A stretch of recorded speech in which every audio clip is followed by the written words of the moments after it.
You're listening to JACKmix, our Artist Talk series. I'm Dominic Benosun, Executive Director at Jack. Here, we slow down. We listen to the artists who move through our space, to the neighbors who remind us why we make. Each voice you hear is shaping what's next on our stage and in our world. So, settle in. Let's begin.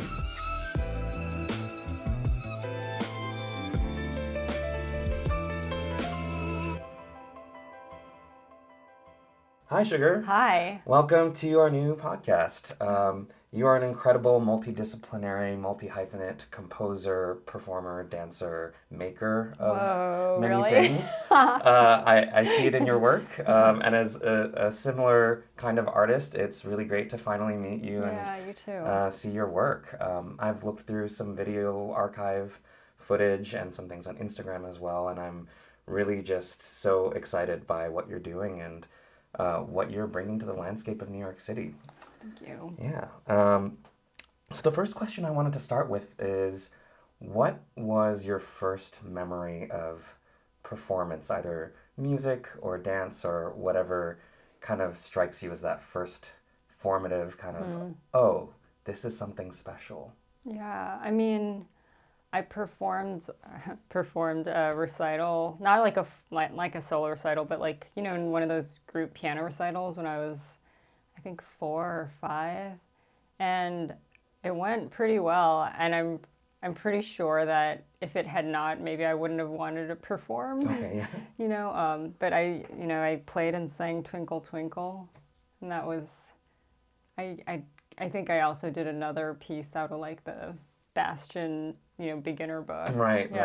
That's my first performance. Yeah. Or in terms of things that you saw, were you taken to concerts as a kid, or? Not a bunch, but my first concert was Debbie Gibson, Okay. so that is indicative of when that was. Yeah. But I was about 4 years old. There was a white grand piano. Okay. She definitely sat on it at some point. Ah, yes. But, yes. I didn't want to do that, but Right. But yeah, I mean, that was the first one. Or what was something that you remembered about it that like stuck out to you, if you? I mean, I think I was just ecstatic to be there. Yeah. And see this, this person performing who I had been like listening to and bopping along to on what was like CD, Yeah. and yeah, that was really, I guess at the time, like incredible to me. Yeah. Yeah, I think we have these moments where from our past where we don't know necessarily that, oh, I want to do that or something like that even. No. But they sit in the back and they find their way into the work. Yeah. Even just like so minutely, or just like the presence is there even if you're not like doing that, right? Yeah, I think, I don't know. I think that I'd always liked the idea of performing. I don't know why. Yeah. I think there's something about it that, I don't know why the word athletic really comes to mind, but when you think of athletes, they're performing in front of people. Absolutely. And that's actually what drew me to the instrument. Yeah. I saw a friend, like everyone had taken piano lessons, where I grew up, like, is a thing. Where did you grow up? Oh, the Bay Area. Yes. In El Sobrante. And, it was like whatever. But I saw a kid in my class play like an easy version of Liszt's Hungarian Rhapsody, but it was still like really virtuosic. Yeah. And it was on Looney Tunes. Yeah, right. And I was like 11, and I thought, whoa, okay, you can do some cool things on that instrument. So then I wanted to go back to piano, and it was that the combination of the sound and like the physical action of producing that sound. Yeah.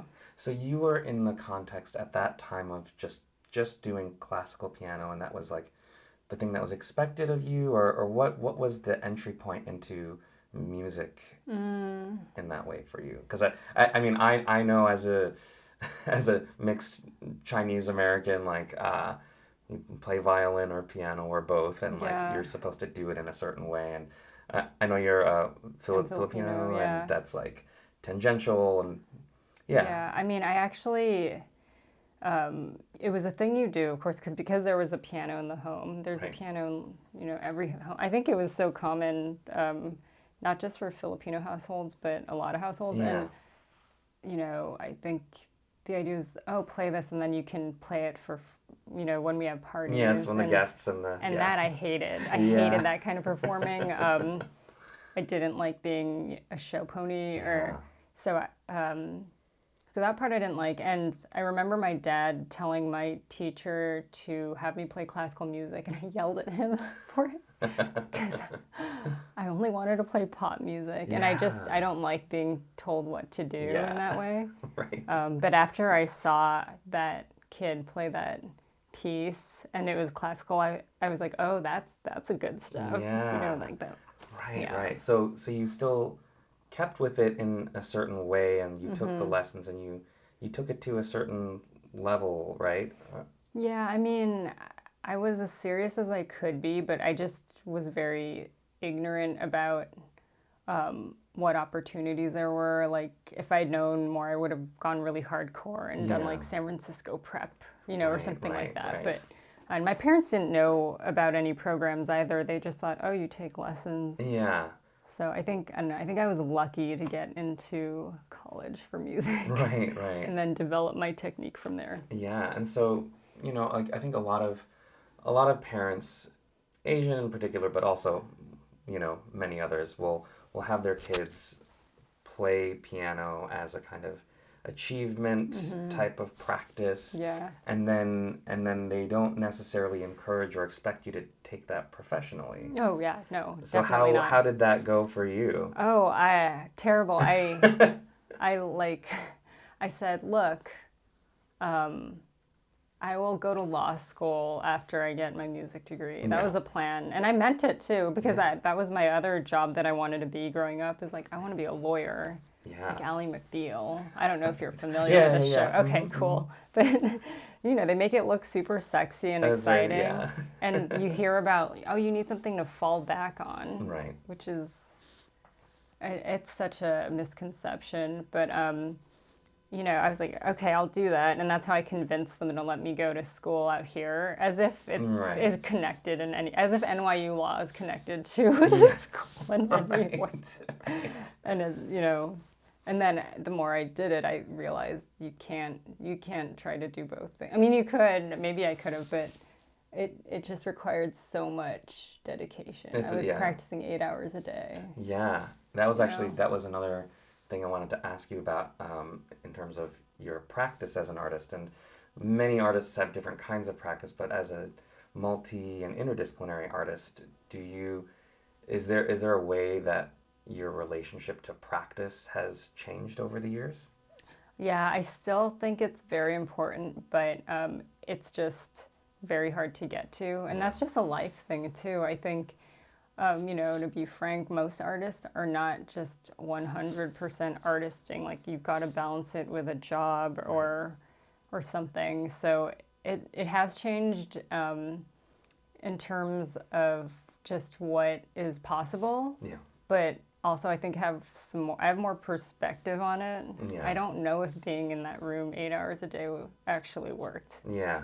And I don't think it was healthy. I don't think it was necessarily, or to be redundant, necessarily even necessary. Yeah. There's the law of diminishing returns. Exactly. Right? Yeah. And you need time for sure. You do want to be able to luxuriate a little, but sometimes it just ended up going nowhere. But in terms of performance, and I mean, I guess I'm kind of going off on a tangent a little. That is a mental thing that I wish teachers emphasized more.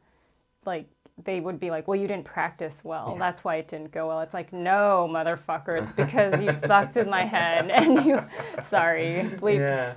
Bleep. But it's such a mental thing. Yes, for sure. Like, I wouldn't say more or less, but if you're, nervous, like you can't play. Like, I would perform at about 10% of what I can actually do. Yeah. What I can actually do when I'm alone in a room. But when I got in front of people, oh my God, I just like eat the notes. It was like crashing on pavement, you know? I do, actually. So I very much do know this. Practicing Yeah. performing is actually a practice. So Yeah. I would actually start practicing, or I would start performing things that were half-baked on purpose, just because I knew everyone would kind of cringe, and I wanted to get used to that feeling of being okay with that. Yeah. And it still took years. Right, And right. so, yeah. I was going to ask about your teachers too, because especially in the music practice, like what kind of teacher you have can just so radically Yeah. change and shape your relationship to not just the instrument, but to music as a whole. Did you have like a few different teachers that like changed or shaped the way you saw music? Anyone particularly that like really spoke to you or resonated in some way? I think, no, not really. I mean, I think I Yeah. loved my high school teacher, Yeah. Jack Perla. He's actually a composer too. And he wasn't really super classical or anything. But that was a really great relationship, and I need to get in touch with him again to say hi. Yeah, But yeah. I mean, I think that at the university level, it was really hard, to be Right. honest. And I think I might be a little more sensitive than I want to admit. But Sure. in terms of like, actually, I'm very thick-skinned, but I mean sensitive in the way that I really notice things, you know. So I don't know. I think I was just really trying to see who could teach me, you know, the best like technique. But I had a really, I only had one lesson with Marc Durand in Spain, Okay. and you know, he's this teacher with this amazing reputation, and he was just so like receptive, I guess, to me, and like it was really great. And that was, I don't know, that was really awesome. Yeah. And it's funny because it's only one lesson, and Right. and no, I feel like it made such a huge difference. Like he talked to my teacher about me, and like, which got me a little more respect from that, you know, Yeah. teacher, because he was like, she's really smart, Yeah. you know, which is not something I'd like experienced from other Sure. teachers. Yeah. What was it that you felt like he picked up on particularly? I think he just didn't go in with any perceptions. Yeah. I don't know. Like I don't know. Sometimes it's just a personality Yeah. thing too. Right. So yeah. And at the time you were really like you were still in that classical world, or Yeah. because you have always had this latent desire to like create something new or give your own like really radical interpretation of a thing, or to Yeah. be creative with it, right? Yeah. Yeah. How I imagine that found its way in at various moments, but maybe not till much later in certain ways, or Yeah. Well, so after graduating undergrad, I had a previous life to what I'm doing now. Yeah. And that actually was the start of my career. I started a music ensemble that collaborated with fashion designers. And it was called the Nouveau Classical Project. So that was like my first foray into trying to like do things a little differently. right. And like, I think it did contribute to the landscape. You see people actually like expressing themselves through what they wear now. Like it's Yeah. okay now. Right, right. And we did things, you know, at the time which were really creative and different. So that, yeah, I would always like kind of tiptoe in, Yeah. you know, and start collaborating, but I wouldn't make the things myself. Sure, sure. Mm-hmm. Yeah, honestly, the collaborative process I think is just it's so vital for theater and performance makers in general. And you know, there are some like solo auteur artists, but I think you are very much a collaborative artist, as I've seen in your work and your company, which I wanted to mention and I guess learn a little bit more about that isogram. Yeah. I just started making my own work, and they would be in groups, and I thought I should come up with a group name. Yeah. You know, that would be good. So that's all. Yeah. That's really it. And an isogram is a word where no letter repeats itself. Oh, okay. So it's essentially that's my name, Sugar Yeah. Vendil. So Oh. Yeah. Yeah. yeah. Right on. I'm like, I can try to have a little bit of ego every now and then. You know. And so you bring that ensemble to some pieces, but not all of them. Anything ensemble related, it is going to be them. Yeah. That's great. Yeah. Yeah, and they're multidisciplinary artists in their own rights, or yeah. So to Marie, Lloyd Paspe, and Annie, they're primarily choreographer dancers, but they can also sing. And Annie Nikunin and Cindy Lan they come from the music world. Yes. Yeah, but Annie trained, as a ballet dancer. Oh, okay.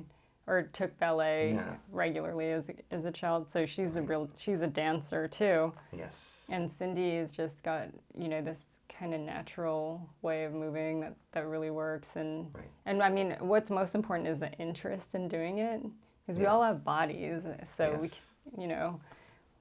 we should just find the movement. It's different than an instrument. This is like an external thing. But your body is your body. Yes. You just have to find what it does. Find what it does. Yeah. Yeah. I guess I view the certain things as like instruments as extensions of the body, but then the body is still where everything comes from, right? Yeah. Exactly. Yeah. And so I also wanted to ask about your movement and dance practice or component in your work, because I think you may have mentioned that you don't have formal training, but you started working with, or you discovered, was it Martha Graham technique or something? Yeah. Yeah. Yeah. I don't know. I've always loved dancing. Yeah. At the club or whatever. Yeah. Is clubs still a thing? They are kind of a thing. They're not so much a thing anymore, but I just always loved dancing and athleticism, as I mentioned before. Playing the piano, playing an instrument is very physical, and I was a volleyball player. Right. So I think all those things combined really made me realize that I was very interested in the physicality of things. And I don't know, dancing, I thought there was just such a strong relationship between movement and playing an instrument. Yes, absolutely. And the way, I don't know, the way you'd have to attack a certain phrase a certain way with your body to, absolutely. Right? And so I started there with that as a basis. How can we play these instruments in new ways that are, very physical, but not contrived. But it's okay a little sometimes to be contrived. Right. Sometimes you need it. But so that's where it started, and then from there, I just wanted to get much better at movement. I wanted to get stronger and stronger and stronger. Right. So I started taking class. Which is what movement research is great for. I started there. I mean, I did the gram a little bit, and thank God that teacher let me stay, because I showed up in sweats the first day. Right. And everyone was on professional track, and so then the next week, when I left, I bought tights on the way out, and then I had the whole uniform, and I did it. Dancer probably saw that and was like, "Ooh, that was a really bad contraction." Sorry. But yeah, I just wanted to get stronger at that and build that muscle. Yeah. And people often ask me what kind of a movement, I don't know what to say besides experimental. Absolutely. Yeah. And I danced a lot of, I don't know, I guess hip hop growing up. Yeah. We would copy music videos. Yes. And so that's the vibe a lot of the time, even if it's really subtle. So much of it comes from whatever I did in the 90s, and just grooving to a beat. Yeah. Yeah. So going back a little bit, so you were in the classical world in college and undergrad, and then was it after that things started changing and shifting a little bit? Were you exposed to other artists or avant-garde performance pieces? It's so funny is I didn't like them at first. I remember, oh my God, it was really such a kind of gradual thing, but I went to my friend wanted to go to Philip Glass, Einstein on the Beach at Carnegie Hall concert staging. Funny story, my current husband at the time was his music assistant. Little did I know. But anyway, and it was wild and cool to me, but I didn't love it yet. I don't know. It's as if something had to develop first. I had to, and then you had to learn how to see it. Yeah. Kind of. Yeah. And then I just, I I don't know. I think after I met my husband, a lot changed too, just Oh, because yeah. he's a composer and Right. he's working for Philip, and I know I saw a video of Einstein on the beach, and at that time I was already interested in like what are new ways, right? Yeah. So that was one of my favorite things in the Mm. world is Einstein. Yeah. But I just started digging a little Yeah. more. And I wanted to figure out how to combine music and movement. And, Yes. Google search. Meredith Monk, of course, came Yes. up. And I'm like, Right, wait, right. this is what I want to do. This is what Yeah. I'm trying to do. And Right, it right, right. exists.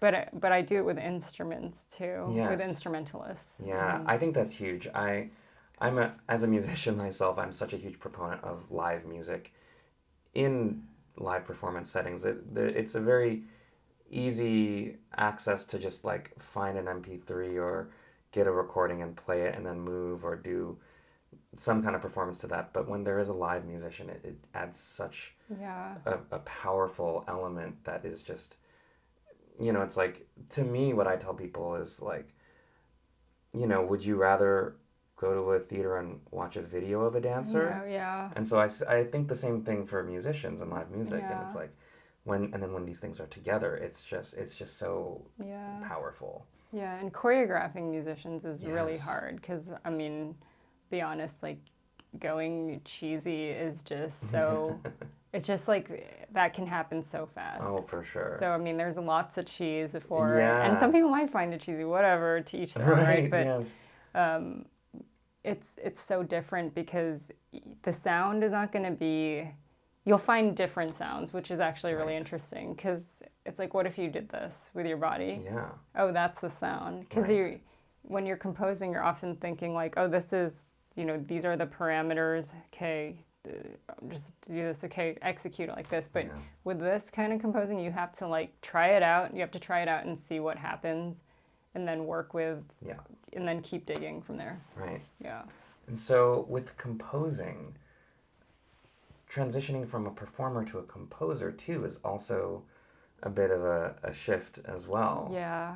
And the word, for me, I picked up this one in grad school in the dance world as well as the music world is the word score, which I was like, oh, you're both using this word and you're kind of using it the same way actually.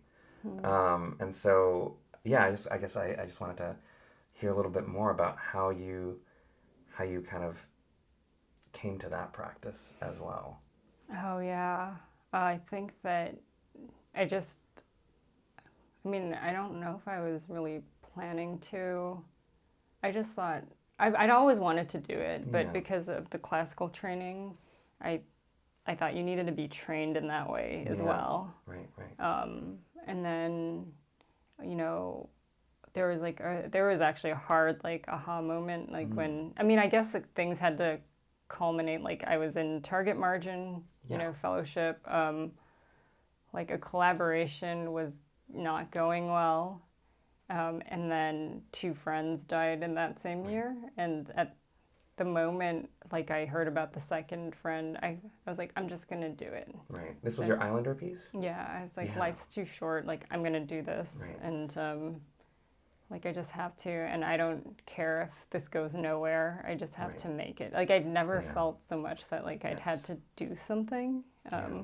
even if it was just gonna be like, oh, you just do this for yourself. you Right. know? Well, you're channeling something else. Yeah. It moves through you and you just you honor that, I think. Yeah, and for years I'd already been saying like, why do we all play music but we don't make it? It's like Yes. knowing all the words in English but you don't write anything. Right. And it's not that we all have to be writers, but we know how to Yeah. communicate with the language. So, Right, but then I'd be like, oh, it's because you don't have any training in Yes. composition. right. Right. But yeah, so then I just decided to go for it. Yeah, I think like one of the funnier things that I heard is that like so many of the great classical composers that we all know were also performers, so the distinction between performer and composer was like not Yeah. really a thing. I know, and it's actually so strange that it's strange that Yeah. so many composers don't play something, or Right. like, I know that sounds really elitist, but I'm not saying you shouldn't be composing. Sure, it's just sure. surprising. Yeah. Yeah, if you do electronic music, like okay, but yeah, I don't know. It's just surprising to me. Yeah. Because there aren't really any choreographers that have never danced. Right. Right, because it's so, Yeah. and again, that's the connection of the body and the Right. physicality of executing sound. You It know? allows for a different dimension of understanding, I Yeah, think. yeah. Even singing, I guess. I guess everyone's got a voice, so maybe we Yeah. are all instruments anyway. Yes. So I Absolutely. contradict myself. Right, right. So that was it Islander or Islanders? Yeah, was no, it? Islander. Yeah. Islander, yeah. I started thinking about it in 2016 and really dug in 2017 and Right. then showed it in 2018. It still hasn't had its premiere. Oh, really? It was supposed to premiere in 2020 at La Mama. Oh my and, gosh. Yes. you know, yeah. I had a very similar kind of experience with my own work as well, where gosh. I had my Maybe we need to make them happen. you know, but actually. I did end up getting to show it in 2021 Oh. eventually, but it was delayed Yeah. at Mambu Mines. But you know, like it's not finished. You know. Yeah, like, actually, I would want to go back and edit it. Yeah. Maybe I so- will. But I did see some excerpt from National Sawdust. Oh, yeah, Yeah, right. and so I was like, oh, I love what I'm seeing. I would love to see more of this. Or Yeah, I Yeah. have it from beginning to end. I would want to edit some of the music, Yes. but yeah. So that's a piece you would want to return to eventually. Yeah. Because that one, like, there are certain themes that are more present in that one. Specifically, I think I was hearing words related to colonization Yeah. and the Filipino experience. Yeah. And, you know, as Asian American artists, you know, there are times where people want us to make work about that, Yeah. and we don't always want to make work No, we don't. about that. And we Yeah. have this kind of tension in Yeah. that, in the ecosystem of theater and the performance world, Yeah. right? Yeah. And I know that is work. It's so funny because after that piece, I was like, I'm not making work about this stuff Yeah. anymore. But I thought I'm proud of what I did there because I like how I use the elements and stuff. Right. Yeah, like after that, I think I was like, hey, did that. Yeah. Yeah. Okay, you know. It's like, you know, sometimes you need to get something out of your system, or, you know, like you said, like you just felt this need to do it. And then from there, you're a racialized body on stage, and that itself is in the piece, but like that doesn't mean the form or the content is necessarily about that either. Yeah, it doesn't really, you know, use like I can't because I simply don't have the access to, Right. for example, write a bunch of Kulintang music. Yes. Like I only had that one instrument that I bought from someone in California. Right. You know, I'd have to go to the Philippines for like Right. 3 months. I can't do that with my life. I can't Right. now, you know. Yeah. Maybe when I'm like 55, Right. you know, I'll Yeah. have more freedom to do that. Yeah. So both of your parents are immigrants from the Philippines? Yeah. And I guess as far as your community, like would you say that you were embedded in the Filipino community in the West Coast, and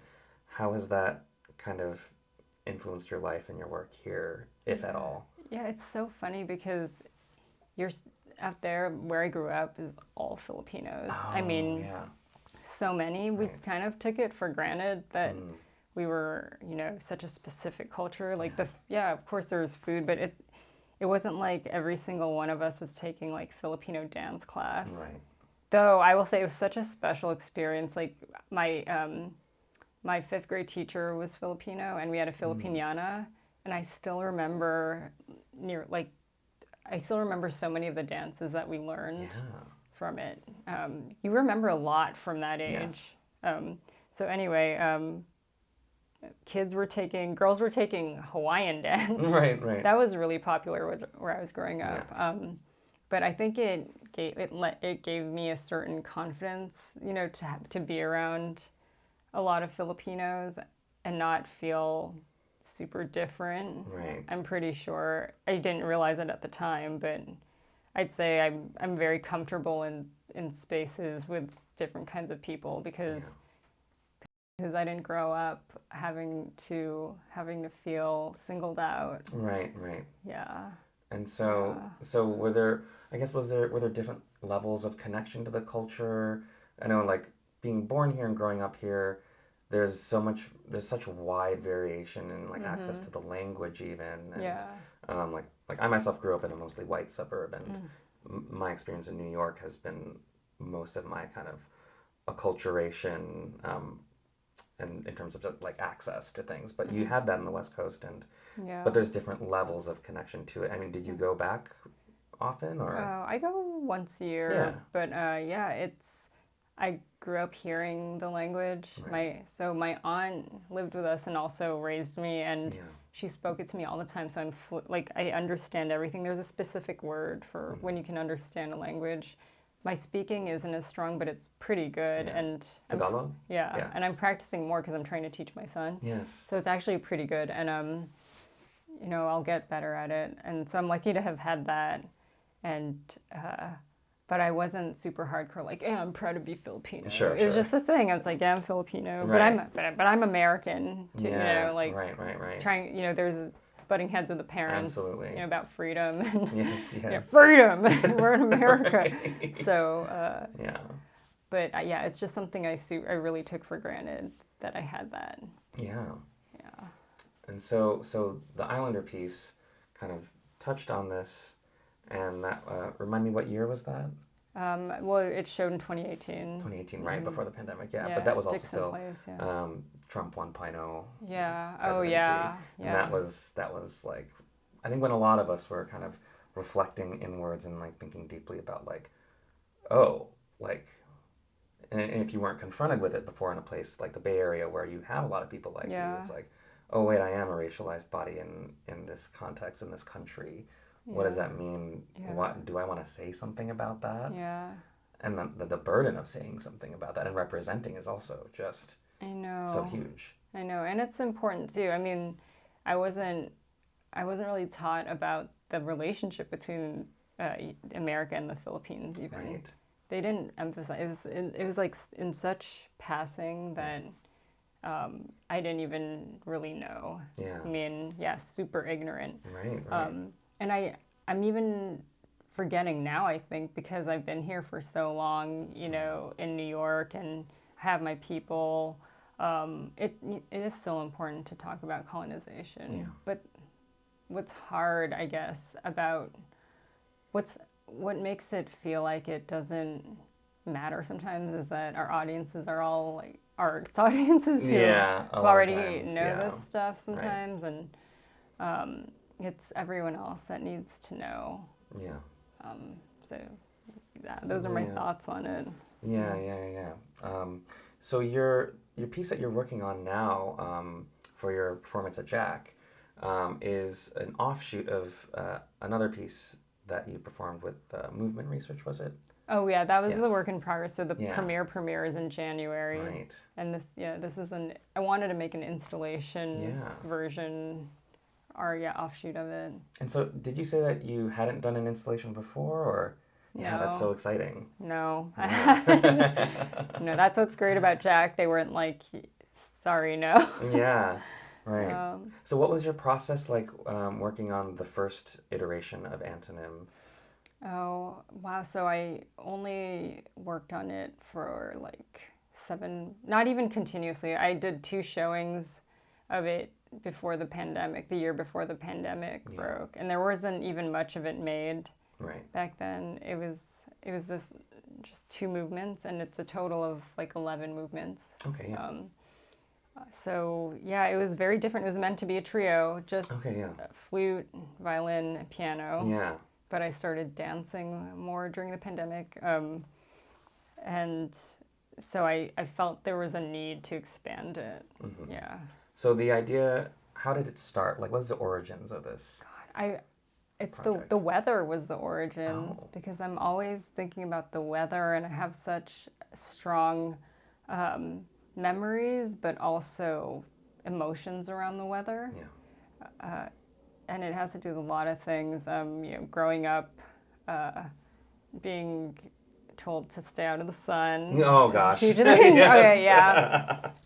Yeah. And then very personal things that maybe that are just very exclusive to me. Like my brother would always come during Christmas, so winter was going to be fantastic. Yeah. Things like that, and just how they relate. So summer was awful because there's no school, so I'd be very lonely. Summer as an adult was awful too because there was no school, and that's when I would make Right. so much of my living Yes. as a as a piano teacher, and Right. so there was always like these relationships. Like summer was always this like hum of like It's waiting this period. is all I could think of is this Liminal, yeah this limbo. shape keeps Yeah. coming up, and so I just started thinking about that more, and I thought I want to make a piece that relates to the weather. Yeah. So it was the weather. Long story Okay. long. So you started with weather, and then like how does your process usually? I guess it's different depending on the piece. Will you start writing words, or will you go to the keyboard? How does it? Oh, yeah. Always a notebook, Yeah. for sure. I wish I could find the first thing because it's really hard. But I'm also really, I guess, obsessed with childhood and Yeah. and how we are still affected by the past, by the Yes. far past even.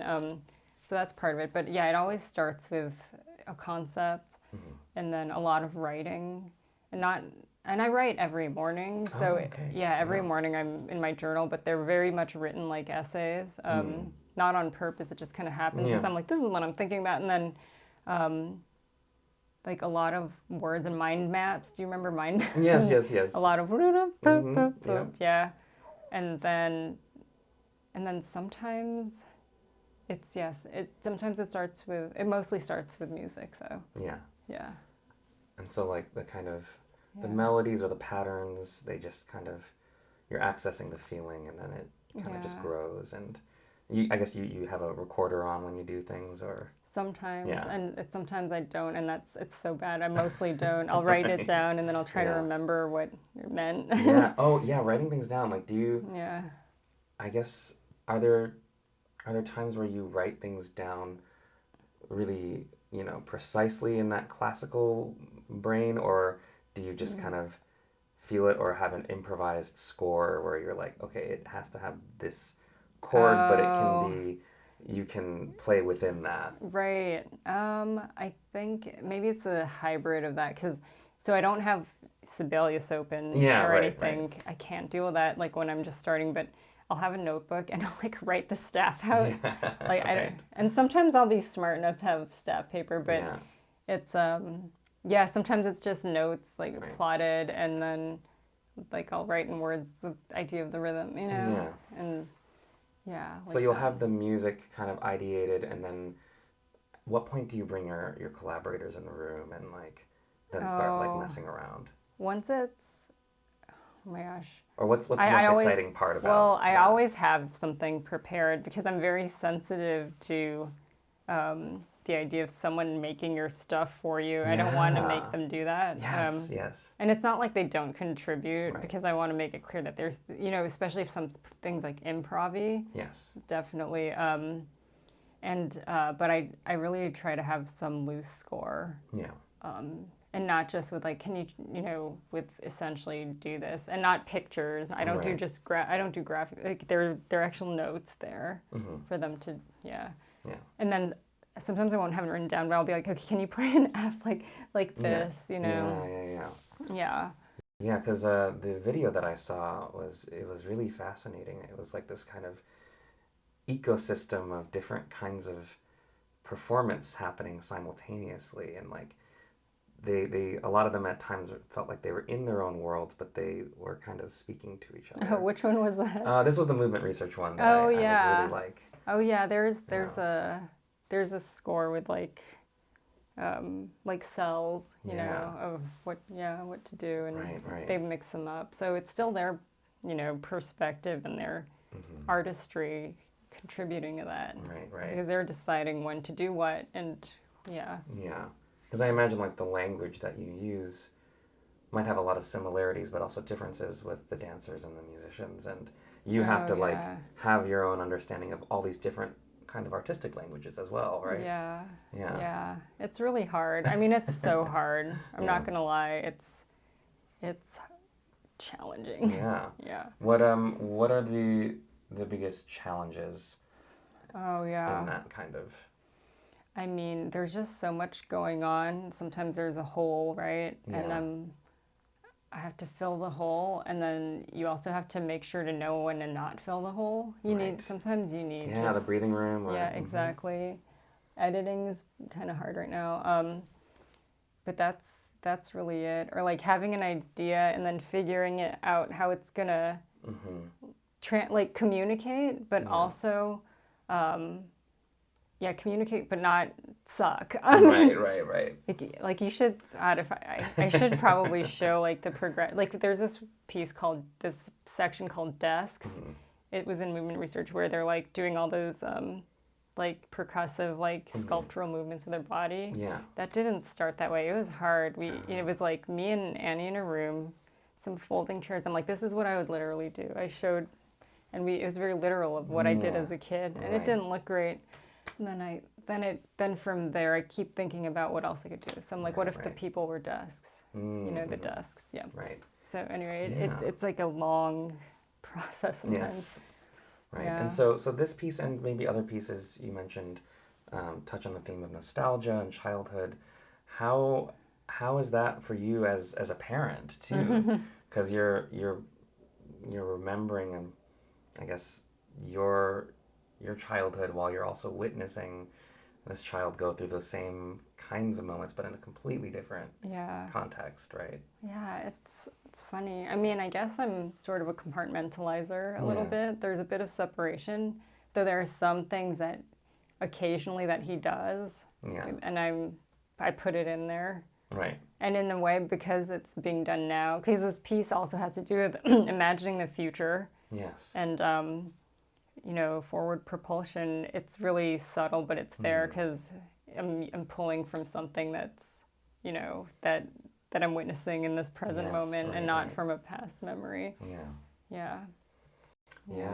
And even like the objects that you're using in this show, the cassettes and the stamps and the envelopes and the little stars, like a lot of these things, you were telling me earlier, are just like hard to find now. Yeah, they're so hard. The star strips, that was a trip. I mean, I couldn't believe how hard that was to find. Right. And it makes it, I never thought that stuff would be so special. Yeah. It kind of heightens the ephemerality of it. It's like, oh, my childhood is in the past, but it's even like, it's like harder to even like touch or hold any of it anymore. Yeah, right. Yeah. It's very precious. And I mean, I'm lucky I was able to find postage stamps that I could paint on. Right. Thank God for that company. But it's I don't know, I really feel like there is a need now too for that kind of like tactile. Yes, absolutely. Stuff. And so when the audience comes in to see your installation, they can expect some tactility then, right? Oh yeah, so I'm still sourcing the stuff, but but there will be envelopes they could take off the wall to write their own letters, and there are going to be little friendship files for them to fill out, and a sticker wall. That'll be like a mural made by the audience with stickers, and there's one more thing that I can't remember, but well, I think for the Sunday shows, I want to have a giant roll of paper on the floor for people who bring kids, so they have something to do. Oh yeah. Yeah. So you're really hoping that people bring their kids to the show. What kind of ages are you hoping will show up? Like any age. Yeah. Okay. I really also don't mind when performances are interrupted by the sounds of kids. Yeah. Because it also takes the pressure off. Yeah. You're just like, okay. It's humbling. It's humbling. I was just performing for children for the first time, like young children, at the aquarium over the weekend. Oh, I missed that. Oh no, I'm still doing it, but God. I had never had the experience of like kids just talking full voice in the middle of a show or talking to me while I'm performing. It's like, it's such a different experience. Cute. It's adorable and so distracting because I'm like, I love kids. So I'm just like, oh, I want to like interact, but like I'm doing a thing. We'll see what happens when my kid comes. Yeah, right. Like, Mama? I'm like, what? Has he seen you perform at this point? Yeah, the last one was this opera, and he would he got scared, so they had to take him out. But I don't know, but yeah, he has seen me perform. Yeah. But not enough, so we'll Right. see. Yeah, so I do want people to bring their kids, especially particularly to Sunday. Okay. Obviously, they could bring them to anything, but that's the most kid-friendly time. Yeah. And I just having a kid, it's like I know you need them to have something to do besides just watch this. So I'll bring giant roll of paper and they could draw on it together. You know, just make sure they don't touch the gear. Yes. Yeah, you need a special usher just for that. And just like, here, have this toy. Yeah. So there'll be some interactive things and then a performance activation. Yes. That'll have. It's going to be very different from the other show. Right. Because that was just like a bare stage and some lighting, and it was very atmospheric. But like, I think the kinds of visual elements you're bringing in are like. They're so bold and different in comparison to, I guess a lot of dance pieces are very much just about inhabiting a space and not necessarily using a lot of scenic elements. So, and even in your work, that's like is it a relatively new thing or? Yeah. And I do have a scenic designer who is also the costume designer, Harriet. Yes. But she'll be doing the evening length performance. Right. But this installation, the performance is actually going to be even so different from that. It's not just like little bits. Some of the music will be there, but there's no text in the opposite of nostalgia. But for scenes of childhood, this one at Jack, I have text written for it. Okay, yeah. I don't want to give away too much, but it'll be really cool. Well, great. Thank you so much for spending this time. Thanks. We're looking forward to seeing what you're going to do at Jack. Yeah, me too. All right. Thanks, Sean. Thank you for joining us on JACKmix. There's more to come. More voices, more stories, more light. If you felt something, don't just listen. Come be a part of it. Step into our theater. Sit amongst the laughter, the silence, the sparks of inspiration. Find out what's next at jackny.org and follow us at JackArtsNY to stay close. Until next time, thank you for being in the mix.